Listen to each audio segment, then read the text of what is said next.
तेरी खूबसूरती के जितने चर्चे सुने थे, उससे भी कहीं ज्यादा तेरी बदकारी मशहूर हो गई है। अपने उस नौकर यार के साथ तूने क्या क्या गुल खिलाए हैं, सब सुन लिया था मैंने लोगों से। मगर फिर भी तेरी काली करतूतों को चांद में लगा दाग समझकर मैंने ये जहर का घूंट भर लिया। पर अब तेरी इस बेहयाई से तो यूं लगता है जैसे कि मैं कोई कंजरी ब्याह लाया हूं। कंजरी हूं तो नहीं, तुम बना भले ही दो। मर्द हो, औरत की तुम्हारे सामने क्या बिजात। हिम्मत करो, लूट लो पराई अमानत को और बना दो मुझे कंजरी। ओफ, ये बकवास बंद कर। ये तकरीर तू अपने दोगले माँ बाप को सुनाती, उस कमीने काजी के आगे इसका रोना रोती। मेरा इसमें क्या कसूर है? मैंने कोई गुनाह नहीं किया। अगर किसी से इश्क किया तो तूने, मुझसे तेरा रिश्ता जोड़ा तो तेरे माँ बाप ने, निकाह पढ़ा तो काजी ने, लिखा पढ़ी की तो वकील और गवाहों ने, जबरदस्ती की तो वो भी तेरे अपने सगों ने। मैंने कोई चाल नहीं चली, मैंने किसी का हक नहीं लूटा, तो मेरे सब के लिए कसूरवार मैं ही क्यों? तुमने सब कुछ जानते हुए भी मुझसे निकाह करना चाहा। अगर तुम ही इनकार कर देते तो शायद ये नौबत ही ना आती। तुमने अपना तो सोच लिया मगर हमारा नहीं सोचा। देखो, हमारा इश्क रबी फरमान है, हमें जुदा करके रब की रजा मत तोड़ो। मैं तुम्हारे हाथ जोड़ती हूँ, मुझे मेरे रांझे को सौंप दो। कैसे सौंप दूं? सारी बिरादरी में अपनी नाक कटवा दूं, अपने खानदान की मिट्टी पलीत कर दूं? वही रिश्तेदार, यार, दोस्त, बहन, भाई जिन्होंने मेरी शादी में भंगड़े डाले थे मेरी मर्दानगी पर शक करेंगे। सारा गांव मेरा मजाक उड़ाएगा, मुझ पर थू थू करेगा। नहीं नहीं नहीं नहीं, अब कुछ नहीं हो सकता। भूल जाओ उसे। इसे भी उसी रब की रजा मान।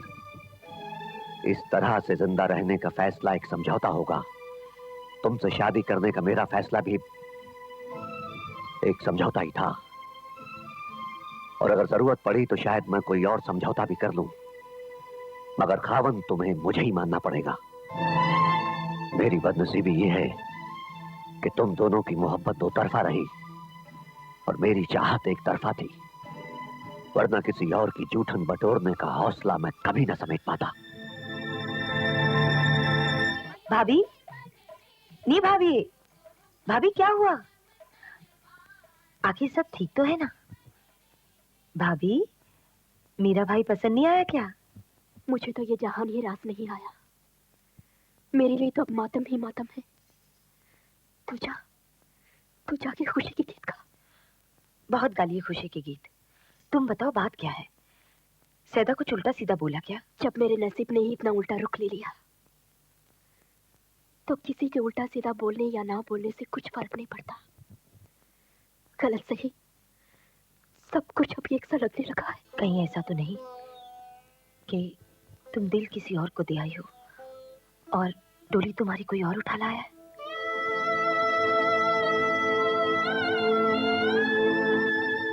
देखो भाभी, कई बार घूप अंधेरे में टिमटिमाता हुआ एक छोटा सा जुगनू भी सही रास्ता दिखा जाता है। अरे ये सती कहाँ चली गई? कहीं अपने मुराद के साथ तो नहीं भाग गई?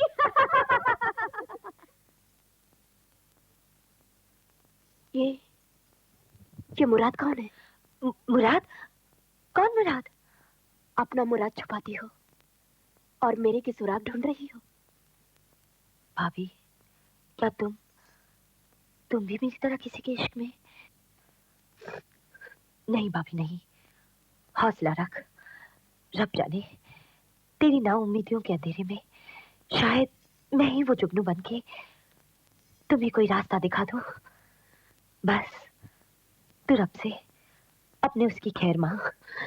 मेरी तो हर सांस उसकी खैर मांगने और राह देखने के लिए अटकी है। रब उसका रहबर बने। ये मेरी भाभी है, बहुत नाउम्मीद हो चली है। मेरे रांझना, मेरे रांझना।